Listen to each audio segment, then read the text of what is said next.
দুর্ভাগ্য আমার যে পুত্রসুখ হয়নি, পুত্রশোক হল।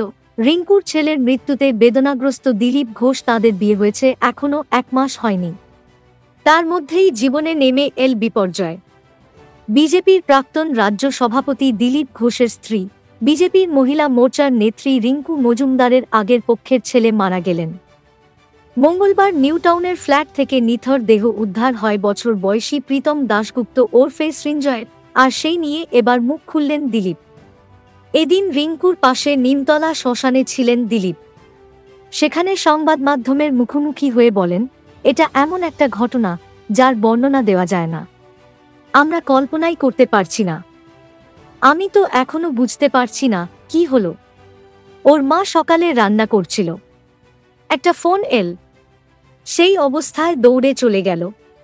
এখন এখানে এসে পৌঁছেছি আমরা। দিলীপ আরও বলেন, কি হয়েছে, কেন হয়েছে কিছু বুঝতে পারছি না, পুরোটাই রহস্য রয়ে গিয়েছে। পোস্টমর্টমের রিপোর্ট এলে বুঝতে পারব কে একটা জলজ্যান্ত ছেলে চলে গেল। বিশেষ করে ওর মা, ছেলে, মায়ের সবকিছু ছিল। আমার সঙ্গে অনেক আগে থেকে পরিচয়, ওকে নিয়ে খেলা দেখতে গিয়েছি, তার প্রতি মোহ এসে গিয়েছিল। দুর্ভাগ্য আমার যে পুত্রসুখ হয়নি, পুত্রশোক হল। কোনো দিন এমন কল্পনা করিনি। মঙ্গলবার সকালে নিউটাউনের সাপুরজির ফ্ল্যাট থেকে প্রীতমের দেহ উদ্ধার হয়। জানা যায়, রাতে এক বান্ধবী এবং বন্ধু তাঁর সঙ্গে ফ্ল্যাটে ছিলেন। সকালে অচৈতন্য অবস্থায় প্রীতমকে পান তারা। প্রীতমের বান্ধবী রিঙ্কুকে ফোন করেন।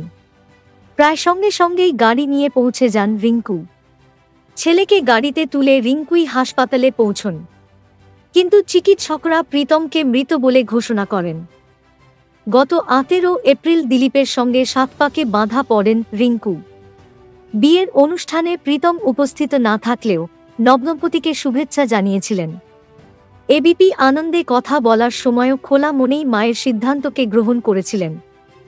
জানিয়েছিলেন, রাজ্যের বাউরে আছেন, উপহার নিয়েই ফিরবেন। রিঙ্কু জানিয়েছেন, রবিবার তাঁর সঙ্গে মাদার্স ডেও পালন করেন প্রীতম। কেক কাটেন, উপহার নিয়ে যান। এদিন সকালে দুর্গাপুর যাওয়ার কথা ছিল মামার সঙ্গে, কিন্তু ফোনে পাওয়া যাচ্ছিল না তাঁকে। তারপরই মর্মান্তিক খবর পৌঁছয় পরিবারের কাছে। প্রীতম আত্মহত্যা করেছেন নাকি অন্য কোনো কারণ রয়েছে, সেই নিয়ে দিনভর জল্পনা চলছে।